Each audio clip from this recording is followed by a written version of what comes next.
The wind howled, carrying with it an ominous chill that made the hairs on the back of Sarah's neck stand up.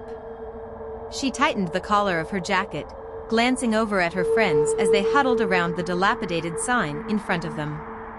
The words, "Welcome to Black Hollow," were barely visible, the paint long since faded and peeling. "You sure about this?" Emma asked, her voice trembling slightly as she looked around the eerie, fog-drenched landscape. "We could just go back." Sarah and Emma had been best friends for years, and the two boys, Ethan and Jack, had been their constant companions since childhood. They had all been inseparable, always in search of new adventures, though they had never quite encountered something like this. "Come on, Emma," Sarah said, trying to sound confident. "We've come this far. There's nothing to be scared of." Jack, ever the skeptic, chuckled and leaned against a nearby tree, the leaves rattling in the wind. "Yeah, it's just a village. Ghost stories are just that, stories. People probably just made it up to keep idiots like us out." "Maybe," Ethan said, his eyes scanning the thick mist that seemed to be swallowing the village. "But there's something off about this place." They had heard the warnings. Old-timers at the gas station had pleaded with them to turn back. "Bad things happen in Black Hollow," an old man had said with a hushed voice, his weathered face pale beneath a thick layer of stubble. "You can't trust anything you see there."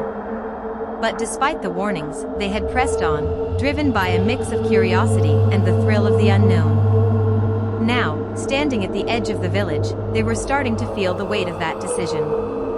"Let's just take a look around," Sarah suggested. "We won't stay long."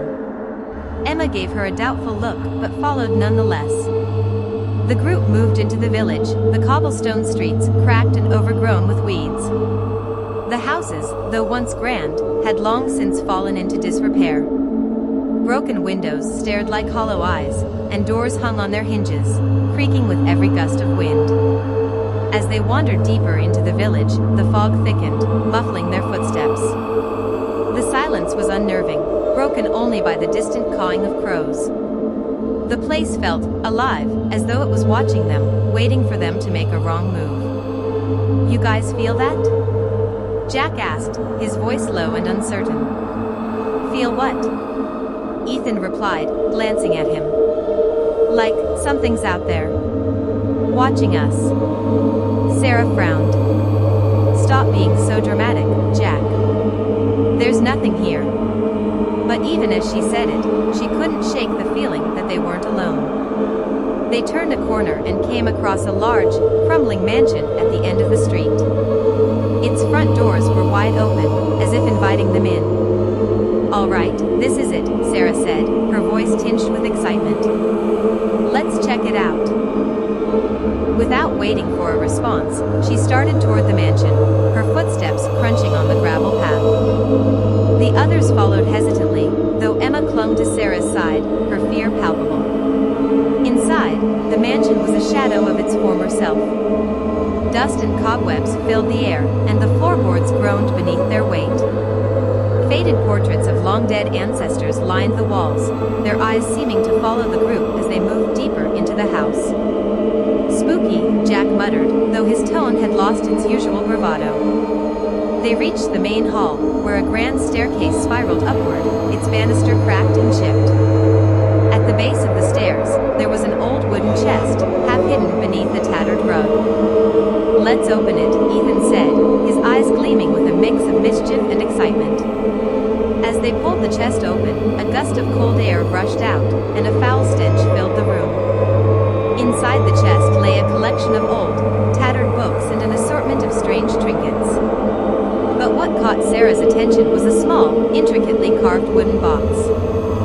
"Sarah, don't touch that," Emma said, her voice trembling. But Sarah was already reaching for it, unable to resist the pull of something unseen. As soon as her fingers brushed the box, the temperature in the room dropped, and the faint sound of whispers began to fill the air. "Did you hear that?" Jack asked, his eyes wide with fear. The whispers grew louder, almost deafening, as the box seemed to come alive in Sarah's hands. She jerked it away, but it was too late. A shadowy figure appeared at the top of the staircase, eyes glowed with an unnatural intensity, and a low, guttural growl rumbled from deep within its chest. The group froze, paralyzed with terror. The figure descended the stairs slowly, its steps deliberate and ominous. It was tall, impossibly tall, and its face was a grotesque mask of decayed flesh, its eyes hollow pits of darkness. "Run!" Sarah screamed, her heart pounding in her chest. Without thinking, they turned and bolted for the front door, the mansion groaning and shifting as though it were alive, as though it didn't want them to leave. Behind them, the whispers grew louder, more frantic, and a screeching sound filled the air, like claws scraping against the walls, trying to tear the world apart. They burst out of the mansion, but the village had changed. The fog had thickened, and the streets were no longer familiar. The houses, which had once been merely abandoned, now seemed to shift and move, trapping them in a labyrinth of dark, oppressive alleys. "Where do we go?" Emma cried, panic creeping into her voice. "We're lost. We have to get out of here," Jack shouted, his voice cracking with fear. "We can't let them catch us." But no matter which direction they ran, the village seemed to stretch on endlessly. The buildings loomed over them like towering giants, their dark windows watching, waiting. And then they saw it. A family of ghosts, their faces twisted in agony and rage, appeared before them, blocking their path. The ghostly figures were dressed in old-fashioned clothing, their bodies gaunt and skeletal, as though they had been starved by something far worse than hunger. The father, the leader of the family, stepped forward, his eyes burning with hatred.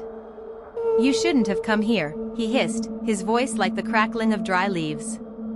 "We didn't mean to," Sarah pleaded, her voice shaking. We didn't know." "Now you will join us," the mother said, her voice high-pitched and unnatural, like a child's laugh. The ground beneath their feet trembled, and the air grew thick with a sense of foreboding. The ghostly family advanced, their hands outstretched, ready to claim the souls of those who dared disturb their cursed village.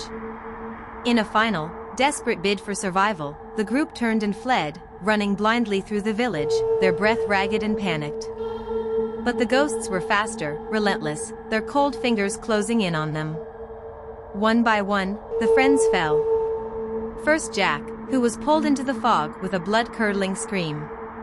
Then Ethan, his body dragged into the shadows by invisible hands. Emma's cries echoed through the village as she was swallowed by the mist, her voice fading into nothingness. Only Sarah remained, running, stumbling, her heart pounding as she fought for breath.